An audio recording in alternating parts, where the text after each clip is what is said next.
What's going on, Military Cashflow family? Hey, today we got a great guest, Tony Michael. And before we get into that, what's going on with you, Mike?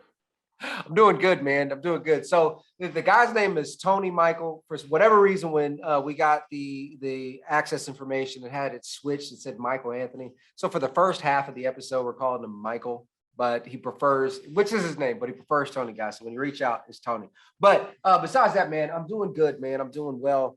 The getting ready for Thanksgiving. I'm not going to be able to go home and see my family this time around. So thinking Friendsgiving, thinking, just relaxation and things like that. I don't really. Oh, and I'm trying to come up with a recipe for a Thanksgiving festive drink. I know it was a challenge that was set forth before me. I can't speak today, but one guy recommended peach crown, cream soda, and Fireball. That didn't even sound right. Don't sound right at all.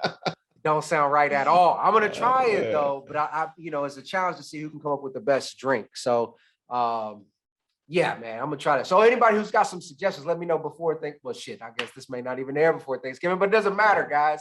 If y'all got something, put it in there, man. Let me know. What about you, man? What you got going on? I think this will air in time for Christmas, I believe. So okay, so Christmas drink thing. Give me a Christmas drink. Yeah.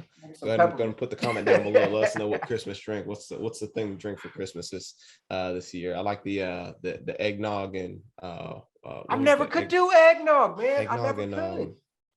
Man, what is it? Eggnog and apple cider? No. It's eggnog and I want to say like Bailey's or something like that. Maybe I'm. You're talking. Okay, my bad. You're talking about the eggnog mix. Yeah. I just thought you were saying eggnog then something else. But you like eggnogs? I fucking love egg, bro. When this season comes around, I stock up the fridge. I feel like eggnog. I feel like it's too milky, like it's too thick. You know what I mean? I'm a huge. We keep gallons of milk at the house, dude. I'm a huge. Get my chocolate milk, my little Nesquik on, dude. I'm a huge chocolate milk drinker. Man. Interesting. Yeah, man. Learn something about you every day, man. But yeah, what you got going on, man? Yeah, nothing much, man. I'm just at the house right now. I'm at my parents' house in Jacksonville hanging out. It was my niece's birthday.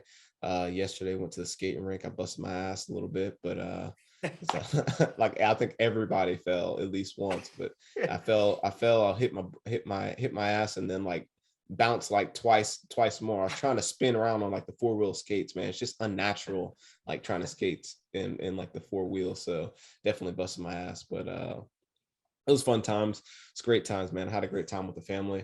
I'm still here. We'll be heading out a little bit later today, and then next week is a combatives tournament, so I'm looking forward to that. And then we'll be posting some of those videos, so look out for that. Should be fun times. Hell yeah! But today's guest, man, Tony Michael. Great. I loved everything about this episode, man. If you guys, we dive into almost everything. We had a long conversation just on like, honestly, relationships and financial freedom, like how those two intertwine, right? And obviously, both of us are in relationships and different phases of our relationships, and love talking about that. So if you're listening, definitely stay tuned for that. And then also we talk about hard money lending. We talk about we focus a lot on some of the things to avoid when getting to your first deal. We talked about how Tony got burnt on his second deal, at least. And a lot of the key lessons learned there, which I think are phenomenal. Right. And then we talked about the successes, which he's crushing it right now. Absolutely crushing it. So it's good stuff, Mike.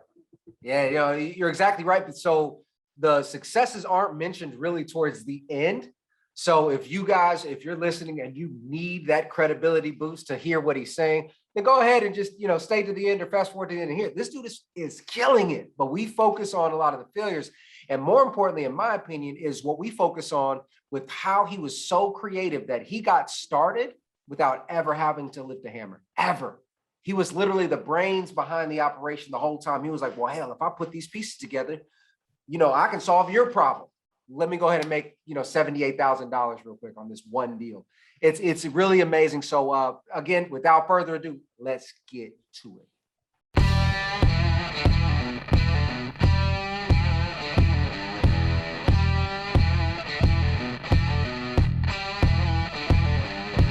please tell us a little bit about yourself and who you are, where you're from, and what you're doing in the real estate space.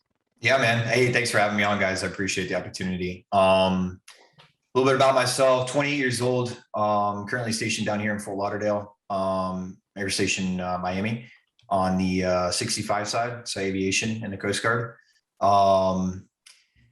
Been doing real estate investing for about 3 years now. Probably about 2.5. I got a slow start in the beginning just because of a bad deal that we'll probably talk about later, but I kind of ate up 7 months of my time. But from the beginning, I mean, my wife and I were coming back from vacation from North Carolina, a little ski trip that we had going on up there. And we were on our way home and I was like, man, we got a little bit of change in the bank, a little bit of money to work with. The thought process was like, what can we do with this money to make it move? But little did I know that, it could be moved into so many different avenues. There's so many different revenue streams you can create with it. I told her to turn on a podcast, where can we move this money to? Let's start getting some ideas. And she put on this stock podcast, just about, buying and trading stocks and stuff like that. And I was just like, man, this seems kind of one-sided. Like it's super sketchy. I don't really like that. There's no like tangible value to it. Like can't put my hands on it or, increase the value of it if I wanted to. So I was like, nah, that's not for us. And she's like, nah, it's probably not. So she put on, she's like, what about real estate? I was like, yeah, let's try real estate.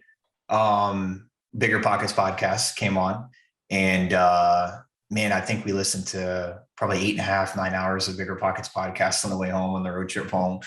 And, by the end of it, man, our minds are just so like blown away with like the different opportunities and the different ways you can get into real estate investing with, almost no money. Right. So, started listening to podcasts a little bit more every day on my way to work, picked up a couple of books from the show Reference, Rich Dad, Poor Dad.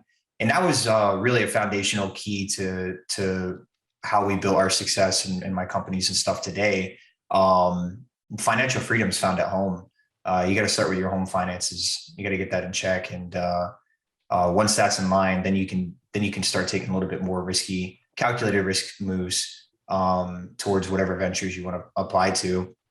So shortly after that, probably 8 months went by of just, knowledging up, reading books, listening to podcasts, kind of talking with the wife a little bit. We got our in-house finances in order. We went from saving like $400 a month to like $2,000 a month, which was amazing at the time. Started socking away a little bit more money. And then I was at work one day and my buddy that I was stationed with prior at the same unit, he went to Puerto Rico and then came back a year later. And we had just briefly mentioned real estate investing when he was at the unit. And I was sitting in the back of the shop one day and I was listening to the Bigger Pockets podcast. And he walks by and he's like, hey man, I listen to that podcast all the time and I flip homes and stuff. And I was like, no way, man. Like that's exactly what I want to get into, this is great. Like, let's link up, let's grab a beer, let's talk about it and see how we can work together. And I think it was probably about a month and a half later, we had our first property under contract. I came in as the gap funder for the hard money loan. So I put the down payment on the property for your audience that doesn't know what gap funding means. So I basically brought the down payment to the property and then we split equity 50-50. It was the easiest 100% return I've ever had in my life. I made 15 grand off my 15 grand in a little under 60 days. And it was phenomenal, man. The light bulbs started going off like crazy. And that's kind of what got me to the point that I'm at now. We're going to talk. Yeah, I love that. We have to hit on the fact that you got creative in the structuring of being able to only provide gap funding to a seasoned investor so that it lets you just slide right in to get your first experience. But before we do that, man, you said something that baffled me. Did you say that you were stationed in Miami? Yeah. Mm-hmm. I went back a little bit. I'm so sorry. You're active duty Coast Guard? Yeah. Yeah. Been in for 9 years. Where the hell was that on the recruitment brochure, man? Hey, man, it's, surprises are good, right? Yeah. I had no idea the Coast Guard actually would get stationed in large, well, and I understand that they're port cities like that, But if you don't mind, just because we don't have too many, and hell, correct me if I'm wrong, Dan, but I don't think we have too many of our audience members in the Coast Guard very specifically, or that have been guests for us to know about this. But just name a few other like major station areas, I guess, that are popular for Coast Guard. Yeah, I mean, just in Florida, you have Miami, Fort Lauderdale, Jacksonville, Clearwater, Pensacola. Those are kind of the bigger hotspots. And then obviously you have almost every major city in every state. Anything that borders water and even inland, because we service rivers and stuff. There's more Coast Guard stations than you would think. There's a ton out there. Is Houston one of them? Houston is one of them. Yep. There's an air station in Houston. Do you get a choice of? Is it just like the regular military where you don't get a choice? Okay, all right. Well, you kind of do. So Atlantic City, New Jersey was where I was stationed last time. It was considered an arduous duty unit. It was only I think it was a 4-year tour, but you got a better priority coming out of it. So I put pretty much every Florida unit that I could on because we wanted to get back home. I'm originally from West Palm and my wife's from Homestead. And my first duty station was in Key West for 2.5 years. So we put, but I was 19, man. So I couldn't get into the weeds. So we'll leave it at that. So we put up every unit that we could down here. And I was flipping in Clearwater at the time, when we were putting our picks in, and I really wanted Clearwater because I wanted to be there with my projects, create the content, get more involved with what I'm doing. But I'm humbly blessed, excuse me, with what I've built. And I don't think I would have done it differently, man, to be honest with you. So, yeah. I got a question for you. So you said financial freedom is found at home. And I like the way you put that. And I'm not sure if that was, your quote or you got that from someone else, but I really like that. Personal finance is personal finance. But you also mentioned you have a wife, right? So How do those two combine, right? I mean, I know you kind of told the story like, hey, thought about stocks and then figure out, we don't want to do stocks, but just the awareness as a couple, understanding like, hey, we want to get to financial freedom.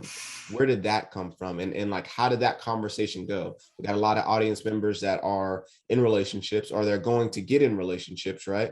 Can you talk to some of those service members?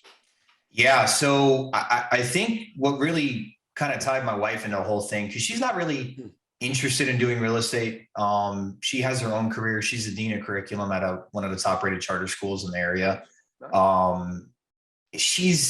She saw my passion and my drive for real estate and saving money and creating multiple revenue streams and stuff like that. So she was on board with whatever. She's not a materialistic person. Her house burnt down when she was a teenager and she lost everything. So she knows that family memories mean the most. Tangible items are just, cover-ups, if you will. In our eyes, that's our opinion. But when she saw me and how dedicated I was to trying to get into real estate, she was 100% on board. We started with subscription basis. So like we had a ton of like, little miscellaneous subscriptions that we had for, $5, $8, $12 a pop a month. And they add up. And then cutting down eating out. And then just having a nest egg, right? Because money problems is one of the worst stress you can have. And if you can take that off of a family, along with other, when that combines with all of life's burdens, it can become very stressful in the house, and you take it out on each other, and it's not good. So if you can solve the money issue at home, that relieves a lot of stress in the family. And I think that's what she saw once we actually started saving a lot more money and creating revenue streams and stuff like that. So I think it's super key for any family to have a good financial nest egg to rely on.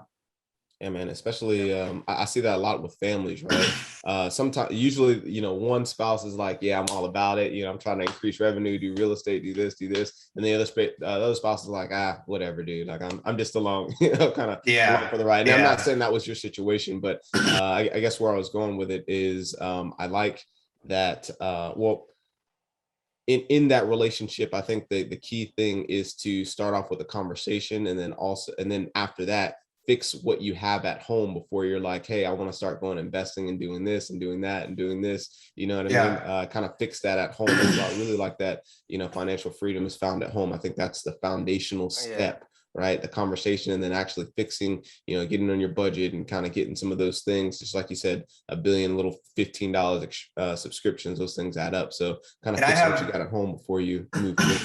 Yeah. I have another little tool for your audience. So I call it the 24-hour rule.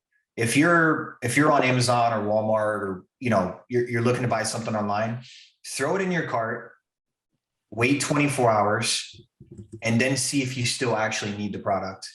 If it's a need and not a want, and you have the money for it, then you can buy it.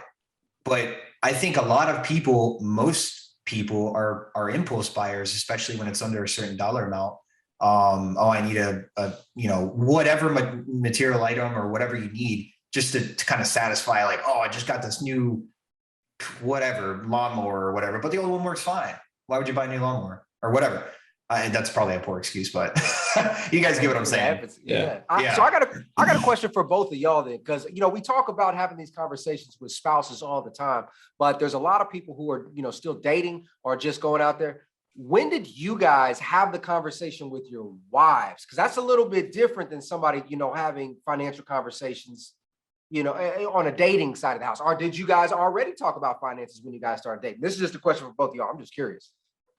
Yeah, I'll go first, if you don't mind. My wife and I already had the vision of like owning our own home and building, our own family, like our own asset, do whatever we want, interior design, we could do whatever we want in the backyard. And we were already paying so much in rent. So when all this hit, we were still renting when we were doing all this research and stuff. And I told her, I was like, listen, for us to have what we want, which was an aligned interest with my spouse, we have to figure out how we can save money to save up for, the closing costs on a VA loan or whatever. So she was like, but this wasn't your first financial conversation with your wife, or was it? Yeah, it was. It was. Yeah. Wow. Okay. One of. Right. There was a initial implementation of like, saving money. Like we knew together, like, hey, we're eating out a little bit too much, or hey, we don't need to take the trip to wherever, you know what I mean? So that was an aligned interest, and we already talked about that. But the big step that we had was when we actually wanted to buy an asset, which is our first house that we bought with a VA loan. That was the kicker, was like, okay, we're doing really good at saving money, but let's save even more and then build alternate revenue streams too, so we can save even more money. And that was the one that projected us. That's awesome. Mine's I guess a little bit different. Just my wife and I, when we were dating, we were having those conversations. I mean, the very first conversation that we had that really linked us together was a conversation about just our ambitions, right? And then this is again when we first started dating. And then when it was time to move in, we started really when it was time to live together, we lived together before we actually got married. So when we actually moved in together, then we had those deliberate conversations about like, hey, what is your financing, the budgeting side of the house, right? Like, so we understood each other's financial situations before moving in with each other, right? And then after that, I think we lived together for another year or so, like that, or for a year or so, and then we got married, and then it just progressed as we progressed in our relationships, if that makes sense. So we had more serious conversations as we progressed in our relationships. By the time it was time to get married, we already knew our financial situations. We already knew where we wanted to take this financially. We already knew, a lot of things about what we're doing now. And, it's kind of cool because those conversations that we had, I've been married for like 9.5 years. Those conversations we've had, like, back when we were dating, a lot of that stuff is coming to fruition, like, my wife being a JAG attorney and things like that. So it's pretty cool. So just start off early. That's the only thing I would recommend to any of our listeners that are in that situation. Yeah, because I mean, for all the single soldiers out there, in my mind, and I've experienced this too, it's, to Michael's point, they discovered it and built it together.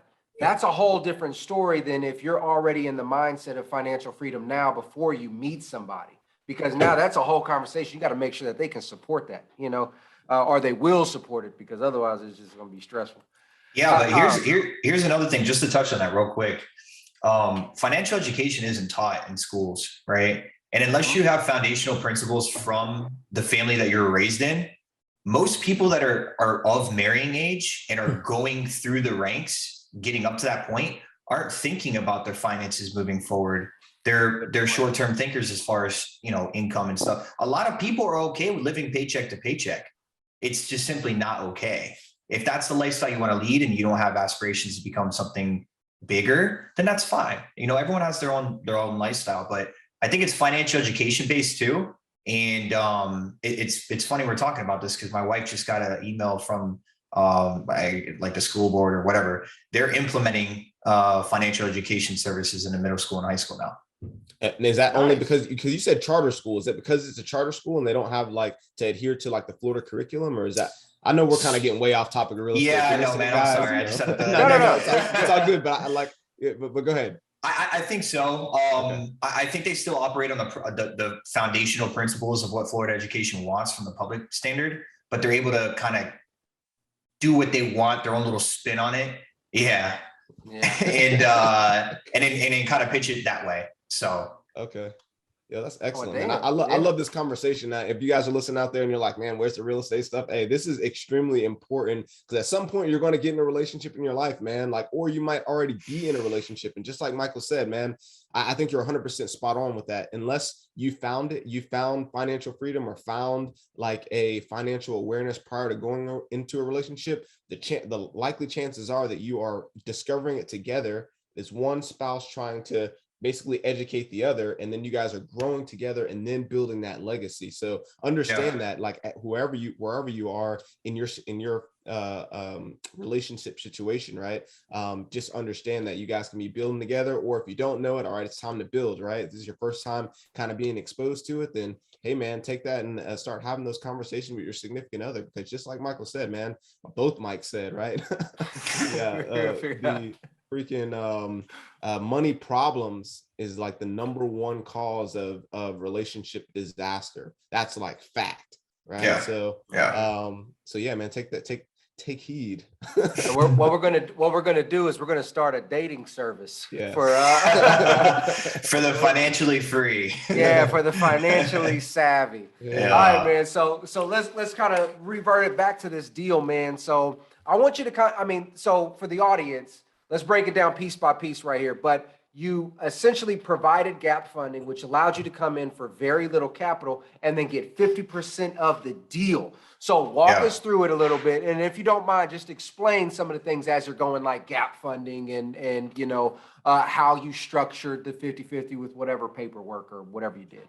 Yeah. So I think, and you kind of touched on it just right there, one of the basic rules of real estate is to protect your investment legally, right? So I know a lot of people out there like, oh, LegalZoom or lawyer or whatever, I'm just going to download this thing and not have it checked by a lawyer. I mean, short story, I lost $6,000 on my second deal on a shady business partner because he, had me wire funds before we even had a promissory note in place. And then the promissory note we had in place was written on a napkin, which, isn't the best thing.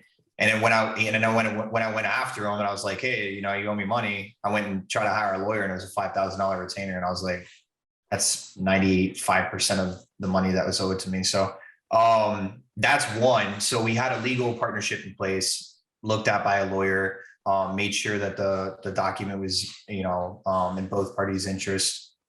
And then the second portion of that was actually acquiring the deal. So they had found the deal. His wife was a realtor in the area, so she found it. Was it a pre-MLS listing? We just came in with the hard money cash. And then the second piece to that was the document was written like, hey, you're going to come in with your $15,000 to gap fund the loan. And then you're also going to help me, kind of push the project along. After work, you're going to go over there, make sure the workers are working, make sure we're on time schedules, people are getting paid. There's no, screwed up paint or trim jobs or whatever. And then the last piece to that was the exit, right? So making sure that the promissory note was in place, right? And then also making sure that you have a JV agreement that you can file with the title company so they know what your split is at the end. Because people can walk out on you in a promissory note, disappear, and then good luck, you know. And especially if it's for such a low amount, it would generally take you more money to go after the person than the money that you're owed anyways. So those are like probably the couple pieces that that I learned that I had to have in place for my deals. Yeah, I think that's excellent insight, right? For the people that might consider this, right? What's the repercussion? Let's say, you know, in the 15, we kind of heard what happened with the $6,000 deal, but you didn't have an actual agreement written up. Yeah. What would have happened if the deal went bad on the 15th, the one that you did the gap funding for with the 15 Gs? What would have happened if the deal went south in that particular circumstance because you had an actual legal document written? Yeah, I could file that with the court, and then actually take legal action. Because when I called the lawyer about the $6,000 loss, he's like, "Well, what do you have? Like, what kind of supporting documentation do you have?" And I was like, "Well, I got a kind of a 3-line promissory note that doesn't really state the specific amount that I wired to him." And he's like, "Listen, man, we can try, but it's probably not gonna end well, and I need a $5,000 retainer to get to work." When you actually have a supporting document that states and outlines the relationship and the money owed and the money put in, then you have a lot more foundation to build upon to go after the person. And then the second part of that is just don't go into business with people you don't know. Make sure you're vetting people well. I don't do business with felons. I just don't. That was one of the things that this guy was. He was, 11 felonies for all kinds of stuff. Because once I got screwed over, I started digging. I want to know who this guy is, where he lives, what asset he owns. And I found his criminal record. I'm like, dude, what am I doing? How'd you find his just out of curiosity, like what platforms or whatever did you use for a background search? Freaking petty officer Google. Yep. That's it, man. I had a photo. Make sure you can photocopy of the people you go into business with, their IDs. Yeah. So I looked him up. I looked his address up. I kind of cross-referenced that with the owner. He didn't actually own the property. Some other person did. He was renting from. And then I did a public search. I paid for it. It was like $5 or something like that, a criminal record search. And it gave me the whole report for everything that he'd done. It was like 11 misdemeanors and like 7 felonies or something like that. So had I done that prior, I would have never even went and met this guy. Because, dude, when I met this guy, he could sell you anything. Dude. Yeah, now you got to talk about the deal right now, because the golden tongue. Yeah, this is an extreme learning lesson. Everybody comes on. We always talk about our successes, talk about our successes, right? But now let's give some true, like, no crap, like, hey, this is some experience knowledge, right? Of essentially a failure, right? Because I think we learn more from failures than we do successes most times, right? So absolutely. The learning points are in failures. Absolutely. Yeah. And to touch on that just real quick, I paid $6,000 for a college degree of protecting my ass legally. Yeah. That's it, man. And I'll never lose money again on a legal transaction. Right. Yeah. And I know people that are my business partners. My business partner I flip with in Florida, he lost 1.3 million.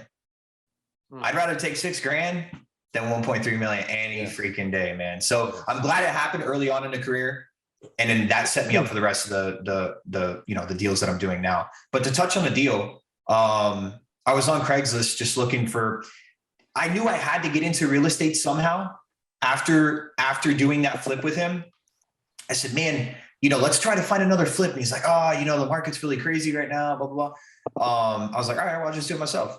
So I got on Craigslist, and there was a portion of the Bigger Pockets podcast where like, oh, you can, look for properties for rent on Craigslist and then offer them a cash offer to get out of it. Because if they're vacant, they're probably, frustrated that it's vacant and it's probably not performing well anyway. So you can generally buy properties from people that are listing on there.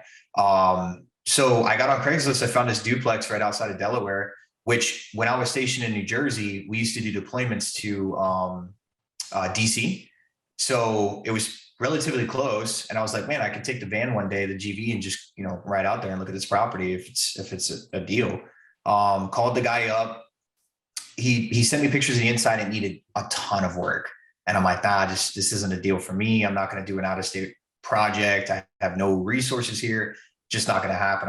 He's like, well, you can get into a different deal with me and I have all the resources for you. I just need a capital investment to help fund the rehab, and I'll give you, whatever return on your money. I was like, okay. So I said, listen, if you're serious, come meet me. So he drove from North Carolina to, or North Carolina. I forget where he was. It was like a 3-hour drive for him. He came and met me while I was deployed in DC. And I sat down with him at a burger shop, just, talked about the project, his credentials, like how many deals he's done. He showed me, all the promissory notes from all the people that he's done deals with. And that was like a short vetting process. I didn't know I had to go deeper than that. I thought I was covering my bases. Long story short, because I know we're short on time, I put $6,000 in a deal to fund a rehab. He sent me pictures of the rehab being done over the course of 6 months. And it was a lease to buy option. So they were putting a bad credit person into the property, making them sign a lease with like a $5,000 or $10,000 investment up front. They were renting it for, 5 to 10% over market rent. So they're collecting on that over the mortgage actually. And then they were getting an exit balloon when their credit was good, to apply for a regular loan. So it took about 6-7 months for that to happen. And man, I was so excited the day that we were closing. It was a weekend. No, it was Friday. And I think my wife and I had some sort of couple of days off or whatever. So we took off down to Clearwater just to check it out. We were on the water having dinner, popping champagne. I was like, man, we just made all this money. Let's go. We're eating freaking lobster and shit. And we were supposed to close at 1, 2 rolls around, 3 rolls around, no text message, no calls, didn't answer any of my texts. 4 rolls around. He texted me, he's like, hey, title company's having an issue closing the deal. The wires will go out. Just be patient. I was like, okay. So we're walking back to our vehicle at this point. 5 o'clock rolls around. I'm like, well, title companies are closed and it's Friday, so I probably won't get paid out till Monday. Monday rolls around. The guy never answered me back. And still to this day, I've never heard from him again. Yeah. And then I cross-referenced his Facebook profile and got in touch with his sister. And she said he was in some kind of airplane crash in Texas, and he was on life support the day after I was supposed to get my money. I'm like, get the hell out of here, dude. I knew I was burned at that point. I was so frustrated with myself because I wanted to do this so I could prove to my wife that I was going to put us in a good position and I wasn't going to screw up. And when it screwed up, I was like, dude, I have no leverage at home now. So I was sleeping outside for a couple of weeks. So that was the deal, man. This is a great example, man. This is a great example of the lessons learned the hard way, because I have so many people come up and say, hey, look, I can do this deal right now. Very similar to how you were. I can do this deal right now because they have this and all they need is this. And it's like, yeah, but do you know them? Well, no, but I mean, they hit me up. It's like, man, there's so many scammers out there, guys. Oh my God. I've been gypped before. Dan's been gypped before on contractors. It happens. But again, it's paying your tuition. It's paying your tuition for learning. Yeah, absolutely. I'm curious for you, Mike, were you burned on your second deal or were you burned? Like, when were you burned? What deal was it that you were burned on? Yeah. Me? Yeah. Man, I've been burned on the beginning deals. I've been burned on wholesale deals where I've tried to get assignment fees from other wholesalers, burned that way. I've been burned recently on a dude who said, yeah, they'll provide me private money. Right. And I'm like, all right, cool. And he was like, but it costs points up front. I'm like, yeah, no issues. We got everything. Paperwork was filled out. And I went to deliver the points, and he would never send back the paper. So thankfully the wire didn't go through, but I almost paid this dude 2 points, and he wasn't going to fund me. Right. Like he had no intention to fund me. So it happens, man. It happens to the best of us, right? The reason I asked that is because, like, as you were talking and as you were saying, like, hey, your first deal went so well, like I recognize there might be a reason why it's your second deal, because My second deal is the one I got burned in, and it was because my first deal was so awesome. And it sounds like that might have been like kind of your situation as well. Your first deal was so awesome, and you're like, man, I'm ready to go. I'm ready to go. We start to overlook just those little small things, right? And that's exactly what happened to me, man. So now I was just curious if maybe that was the same thing in your case, Mike, because you know, all those out there, if your first deal goes super well, don't let that don't get starstruck, man. Exactly. Exactly. You make sure you still dig in and do those details. So yeah. I want to ask you about the actual, so I've been writing down these things for you, but when you screen a partner, what are the exact things that you do? So I got photocopy ID, search their criminal record, see their track record, their professional track record. What else do you do? Money. I want to know that they're making money. And so what do you request for, like a loss statement or? Yeah, P&L or bank statements. I just want to see that they're making money, because when I come to the table, I bring my money and they want to see my cards. That's generally how it works, right? I don't know how much time we have left, but no. Hey, don't worry about the time, man. We got this is some gold right here. So okay, perfect. So when I messaged my current business partner, I found him on a Facebook group. Glutton for punishment, right? I got burned on Craigslist. Now I try Facebook. Facebook's got to be more reputable, right? So I went to South Florida Real Estate Investors Network or whatever. This gentleman had posted in there, hey, I'm looking for private equity or private capital investors, 250K plus, done over 400 flips, yada, yada, yada. I was like, dude, like 400 flips? Even to this day, knowing what I know now and see, you know, my network and how many people I've talked to, that is a insane amount of deals. And I was like, dude, this almost, it was one of those things where like, is this true? I gotta find out. So I messaged the guy. I said, hey man, I don't have the 50K, but I'm sure I can come up with the money somehow. You know, I didn't really pitch myself well, and he didn't respond. I was like, damn. 2 weeks later, and this is when I was starting to learn about hard money lending, which is what I do now. That's a secondary business. This is when I was learning about hard money lending, and I was like, man, we used hard money on the first flip we did. Why can't I just use hard money to flip homes with this guy? I have 50, you know, I think it was like 40 or 50 grand I had at the time. I was like, I'll just do what I did with them and just provide the financial service for him. So I messaged him back and I played the military card, man. I said, hey, listen, I'm stationed in New Jersey. I'm looking to try to, you know, start building my wealth and get into real estate. I've done one deal. I have the money to do, you know, hard money lending for whatever properties you need.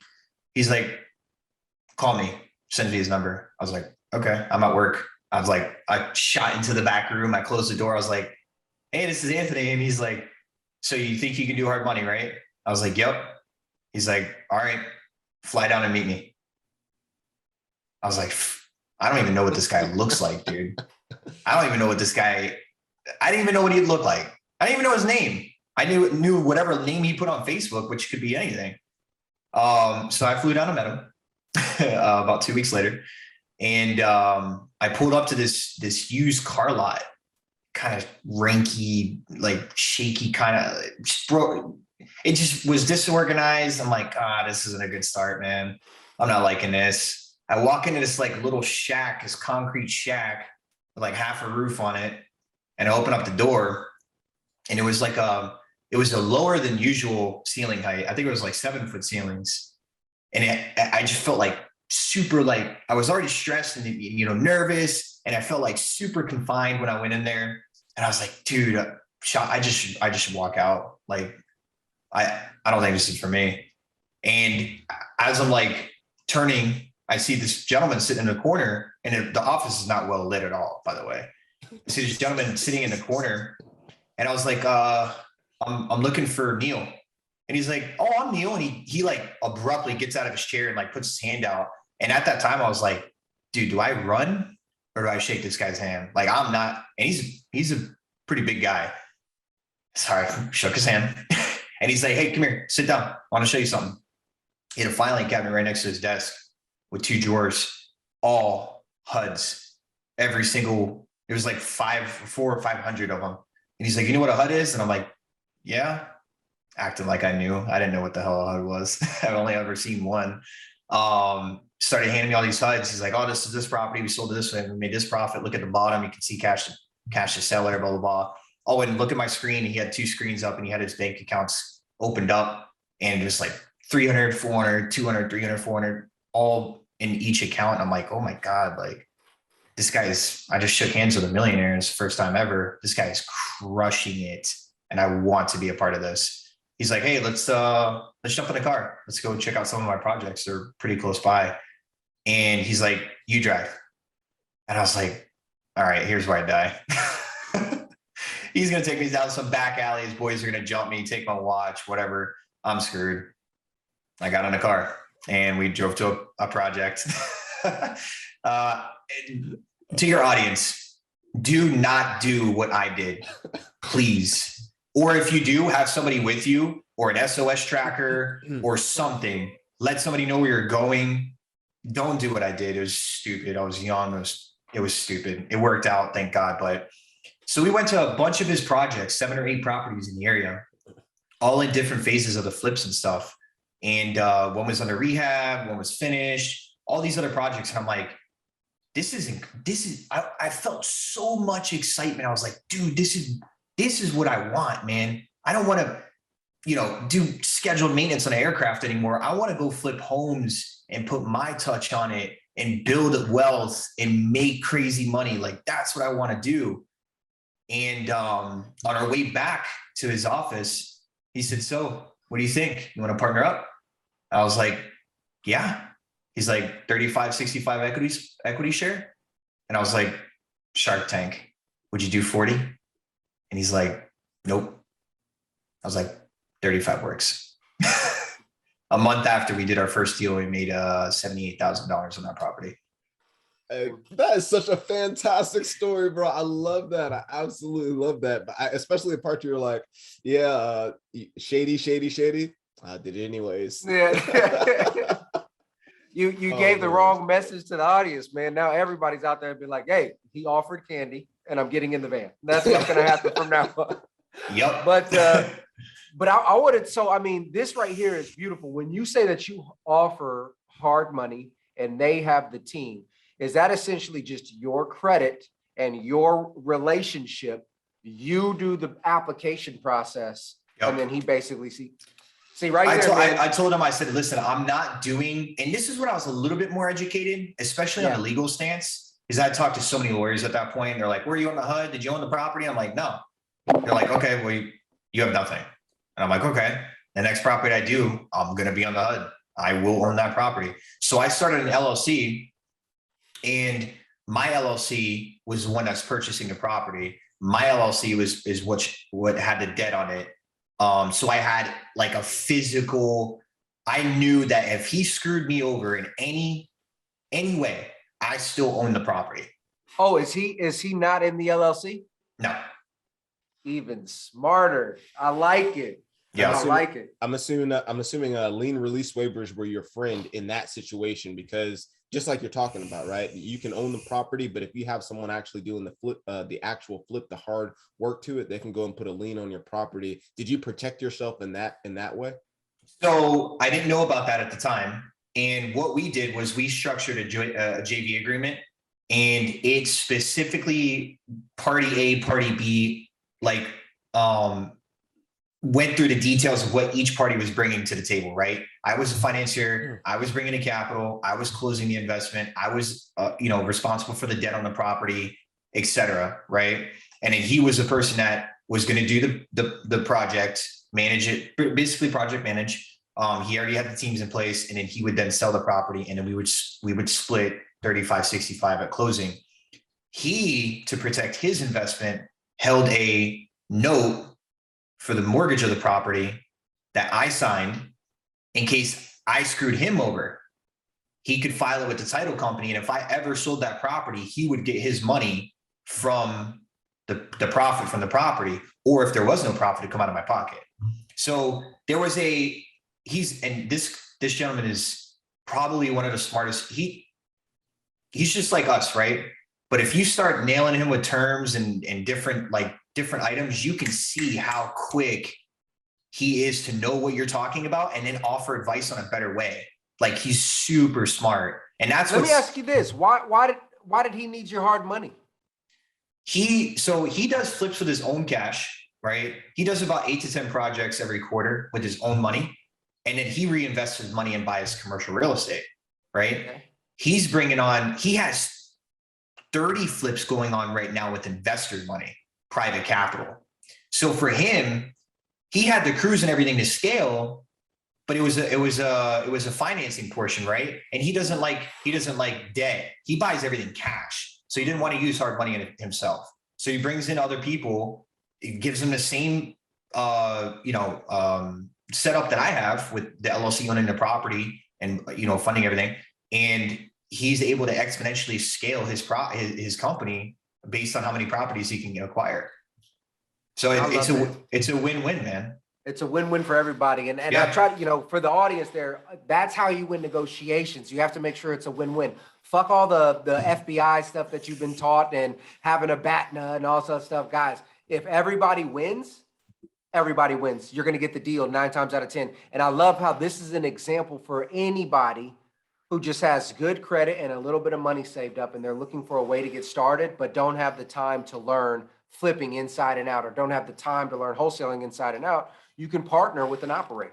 Bam. Absolutely. And for me, I consider myself super lucky, but I think that because I took time to build my knowledge up in the beginning and get the right head and the right mentality and know the right terms and stuff, I was able to see opportunity when it presented itself. Nobody told me to reach out to this guy on Instagram or Facebook. He wasn't even asking. He was asking for something I couldn't provide. But I took the step to introduce myself and see if there was any way I could work with him. And he brought me on. So now we've done 12 flips together and over the course of like 2 years. And we're going to do about 20 flips next year. Our average profit is anywhere from 80 to 140,000 per property. And that's net. So on a 35-65 split, dude, it's fantastic. And all I do is does he need more hard money? I'm a hard money lender, bro. There we go. Does he need more? Yeah. No, awesome. It's been great, man. And then me getting into the whole hard money thing has been, I think I've closed probably $40 million in hard money transactions in the last 2 years. And what was a little side hustle, because I remember closing my first deal with hard money. I was in Italy on vacation with my wife. I got a message on Facebook. Hey, your deal's closed. Your $383 check is in the mail to your house. Money. I turned around to my wife. I was like, dude, we just made $400 while sipping margaritas in Italy on the beach. Like, this is insane. I want to scale this. So let's talk about that. Oh, go ahead. I'm sorry. I didn't mean to cut you off. Yeah. So to touch on how I got into hard money, I was in New Jersey when I was stationed in New Jersey in that rental that we were my wife and I were kind of bitching about, because they raised rent on us $150. And we were like, dude, like, we're paying almost $2,000 a month. We can go get a mortgage for $1,400 and have our own house. That's what prompted that. So I was taking my trash out one day early when we started renting from them. And it was like midday. I just got home from work, like 2-3 o'clock, whatever. And this guy's outside smoking a cigar with his shirt off, watering his garden, and had a Bluetooth headset on. And he looked over and waved at me. He's like, "Howdy, neighbor." And I was like, "Hey, man, I'm Tony. Like, what are you doing?" Just being nosy. Like, what the hell are you doing, bro? This is kind of a weird sight. And he's like, "Oh, I'm a lender." I'm like, "Oh, okay, cool. For like, what do you lend on?" Like, he's like, "Oh, I'm a hard money lender for real estate." And dude, I couldn't even build a light bulb big enough to fulfill. Like, I was just like, I just learned about hard money. I just did a deal with hard money. I'm looking for a hard money lender. How do I talk to this guy? How do I get involved? How do I learn what he's doing? So I said, after like an hour conversation, I said, "Hey man, I'm really interested in learning about what you do and potentially just working with you to help close deals." Because I have an entrepreneur background from my parents. They owned a furniture store when I was growing up. And I know the sales communication that you have with your clients and how to close deals and stuff just from them. So I went over there a couple Fridays a month and I took the calls. I negotiated the terms. He let me do everything. It was fantastic, man. And then I kind of learned a little bit about the back end, and I took that knowledge and I held on to it for a while. I didn't know what to do with it because I was moving. I moved. We bought a foreclosure with our VA loan in the next city over. So I wasn't around him anymore, but I still kept up with him and met up with him and asked him like, hey, if I could help, let me know. He's like, well, I'm just not scaled that much, but I will keep you in mind. And I kind of just held on to that knowledge for a little while. And in our first flip with my business partner in Clearwater was with the lender that I currently work with, or for rather, as a 1099 contractor. I'm a private marketing consultant for the company. And on my way home from work, he was funding my deal. And I was like, dude, I have the knowledge of hard money. I noticed that this lender wasn't on Bigger Pockets. I'm like, maybe I can bring them value and get them on Bigger Pockets, right? So I can create another lead gen funnel for them and start bringing some more deals to them and provide value. So I said, you know what? I'm going to call him today after work. I pulled up on my driveway. I called the guy. I said, hey, listen, I'd like to join the team. I'd like to bring you to Bigger Pockets and bring you more clients. But, and here's where my big boy pants came on. I want $1,700 a month in a marketing salary, and I want 0.5% commission on the total loan amount of every deal that I close from Bigger Pockets. He said, done. And I was like, damn, I should ask for more. And I've been with that same lender for 2.5 years. We're now the #1 rated hard money lender on Bigger Pockets across the entire platform, which is insane. And then we've closed about $40 million in loans together. So it turned from us very, very small paycheck to some of the best months we had, not to gloat or anything, have been $20,000, $25,000, $30,000 months just in hard money. It's on par with how much, flipping income could be too, right? So it turned from very, very small niche side hustle to an actual replaceable income for the Coast Guard. And that was the whole thing. It's like, if I'm going to get out and do this full time, I got to replace my Coast Guard income. So probably do that with $20,000 a month. I'm sure you can. Yeah. Well, I mean, it's on, it's off, right? Yeah, so I know, but yeah. But dude, I mean, even a $5,000 month's insane. Yeah. That's crazy. So I take the good with the bad, But yeah.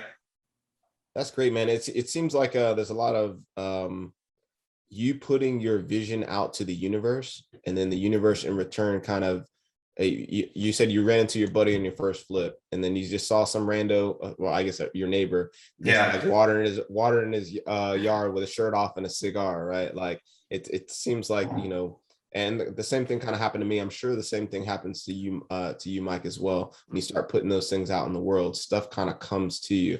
And I don't know. I think that's just really cool. Yeah, no, I appreciate it, man. And it's funny you said that too, because I had aspirations to be on the Bigger Pockets podcast one day. I didn't know how long down the road that was going to take, or even if I even get there, right? And then 2.5 years later, just filmed the podcast. So it's just like you said, man, if you put it out into the world and you're willing to put in the legwork, reach out to people. That's the key. Make connections, because networking in this space is the most important thing you can do, period. And you have the best tool for networking in your hand every day, but people misuse it. That is a revenue generating asset. Your cell phone can make you infinitely rich from just applying items and skills that you learn through networking and your own knowledge and just building businesses or side hustles, right? And that part is key right there, because for everybody listening to think that any of this process was smooth or quick for you, that's not the case. You just said 2.5 years later. You said that you listened, in the beginning, you absorbed 9 hours of podcasts before ever, considering like, hey, this is a real thing. Yeah. The time, the effort, the energy that's put into this, all of us are doing it. So if you think that you're sitting on the couch eating your ho-hos and Twinkies. I don't know what they make these days. I don't know. But anyway, thinking that real estate deals are going to fall into your lap. That's not the case, man. Yeah. You have to put in the work. I do love the fact that you talked about, look, I'm dropping shit over here. Don't worry about that, guys. But I do love the fact that you said you put it out into the world. It came to fruition for you. What is next in your goals or in your pipeline? What do you want to do next? Time, family, and freedom is my why, right? So that's basically what I'm working towards. I've created more time by streamlining and automating the majority of what I do. I only do so much with the flips. I know how to flip. If I could do it, if I had to do it, I could definitely do it. But I'm okay with putting 5 hours a week into a fix, 5-10 hours a week into a fix and flip company and getting a 6-figure return annually. That's okay with me, right? So I've really focused up on hard money.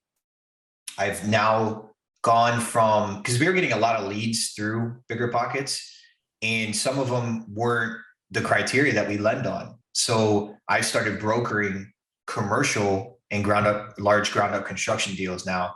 And we have like 20 or 30 million in a pipe that we're just kind of like working through and getting all the details fixed on those.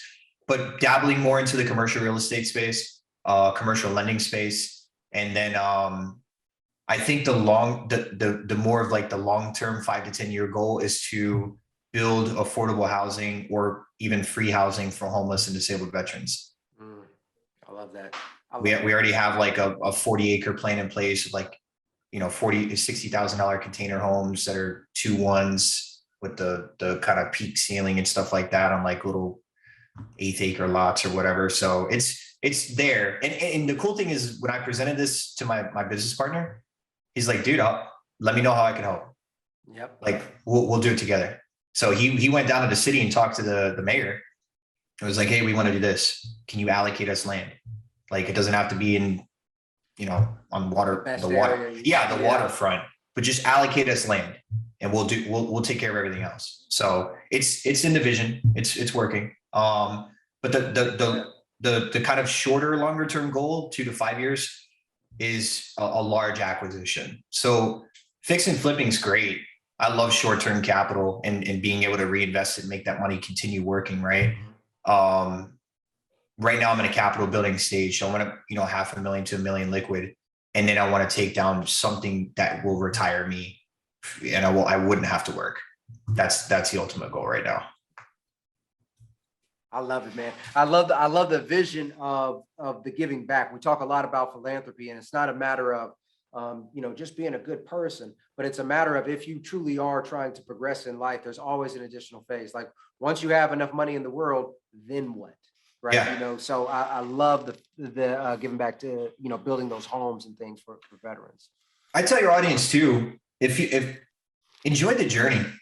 There was a point where I was just working so much because it's crazy in business too. And you guys probably can relate to this a little bit.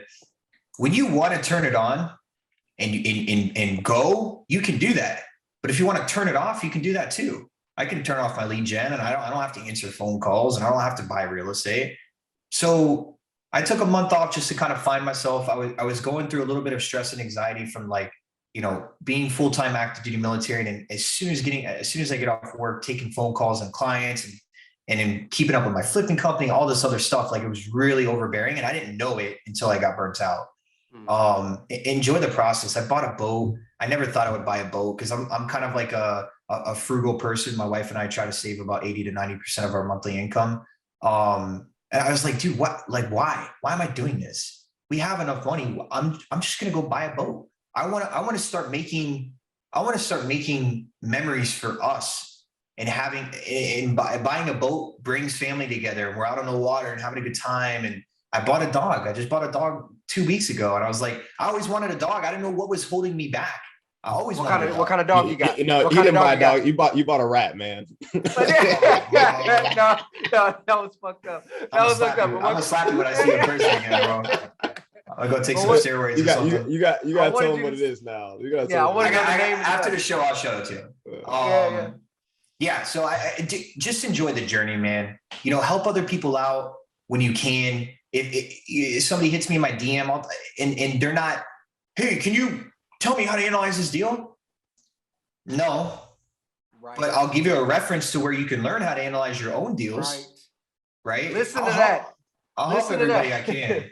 The thing is respect, it's a respect of your time, right? Yeah. Because you put in the work to learn that stuff. And now somebody's expecting you to just stop what you're doing, right? And then help them do that. It's like, no, you can go to Google like we did. You can go to Bigger Pockets like we did. Yeah. And it's not Tony being it's not him being a dick. It's like, guys, like, come on, be respectful. Like, do you think that we could just drop what we're doing to answer the basic question that you can just Google? So to that point, don't think, Tony's being rude, but it's serious. Like, pay some respect, man. And if you want a better response out of me, bring me value.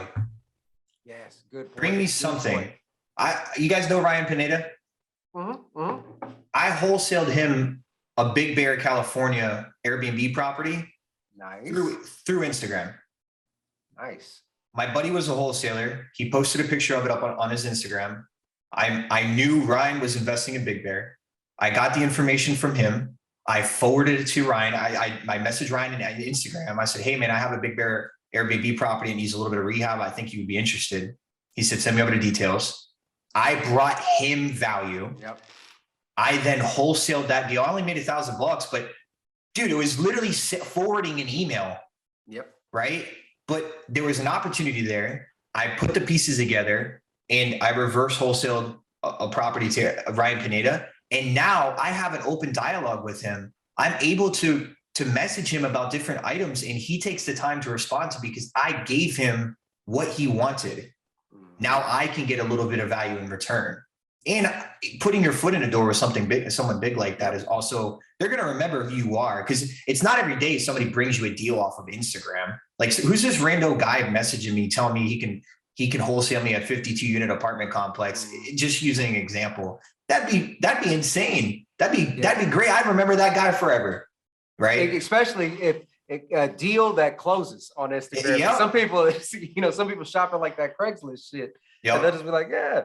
So you already, go ahead, Dan. Go ahead. No, I think that's an excellent point. Bring other people value first, right? Leading with value.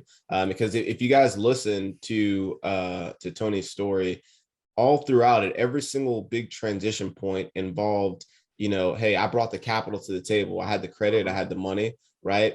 You met at first you thought he was shady. Neil, I think his name is, right? Yeah. It's the same thing. You brought the capital to the table. When on the hard lending side, you went and hey, I know Bigger Pockets, man. I can get you guys introduced this way. And, you brought some value to the table. Every single story you had, every single transition you had began with you leading with value, right? And I think that's paramount in not just partnerships and not just, building wealth and things like that, but just honestly, in my opinion, just being a good person, man, being respectful of people's time and people's energy, just like Mike said as well. So yeah, man, I think that's super key. I love that you folks homed in on that. Always lead with value, man. So now we're starting to get towards the end of the show here. And usually we ask the next question, what's one piece of advice? You've been dropping a lot. So besides what you've already said, right? What would be, I guess, the next piece of advice you'd give to somebody who is struggling, either getting started or scaling to that next level, because you're doing so many things simultaneously, that within itself is very difficult. So what piece of advice would you give to them? Build your knowledge base, get really good at networking. And like I said earlier in the show, take care of your in-house finances, because when an opportunity does present itself, you want to be in a position where you can take action, right? When you're in the early stages of your real estate investing career, you're learning so many different things that you don't know right out of the gate which way you want to go in real estate investing. Some people like long-term buy and hold. Some people like lease to buy options. Some people like commercial. Some people like flipping, right? And I'm sure there's 1,000 more different ways to invest in real estate, but you don't know a direction. You have a general idea, but now that you're building all that base knowledge up, you're going to start seeing a lot of opportunities present themselves that you can capitalize on. And I would shape your Instagram and your Facebook to cater towards real estate investing. Stop clicking on the car pictures. Stop clicking on, the dog that can bark and speak like a human or whatever. When I get on Facebook, it's not to look at what other people are posting, unless it's people I follow that are in the real estate space. And then my Facebook marketplace is all real estate. I reverse wholesaled 4 pieces of land while I was at the gym the other day because I knew a developer client of mine that was buying in that area. I just connected a wholesaler with him and I made $1,000 per lot on a 20-minute workout in the gym because my Facebook and my social media was catered towards where I want to go instead of the time suckers. I think we talk about it a lot as far as how to optimize everything in our lives. And social media is one of those things. You can easily pop and start scrolling for hours and hours. But if you actually put purpose behind it, social media can make you a shit ton of money. And I love that because it's a perfect segue. Now that everybody wants to know, hey, how can I partner with you for hard money? Hey, how can I get in on some of them flips? How can people get in touch with you, man? How can they reach out to you? Yeah.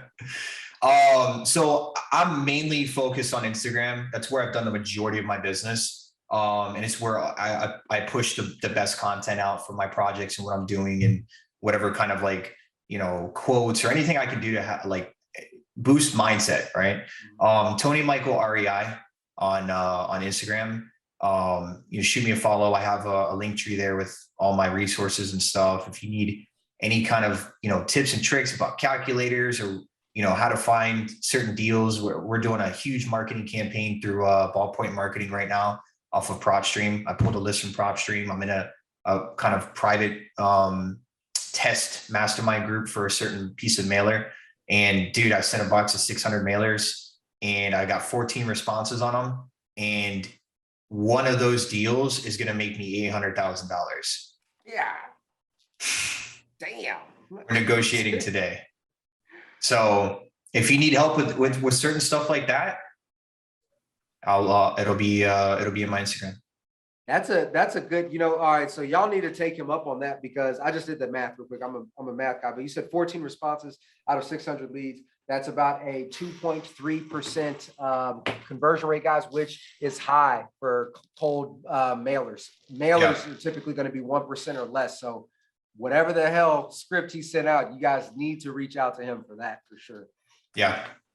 But that's about it, man. I don't have a YouTube channel. I'm really focused. When I get out of the Coast Guard, I'll start focusing on putting out a little bit more content when I can actually get to my properties and do videos and I have time for that. But no, I appreciate you guys having me on. Thank you so much.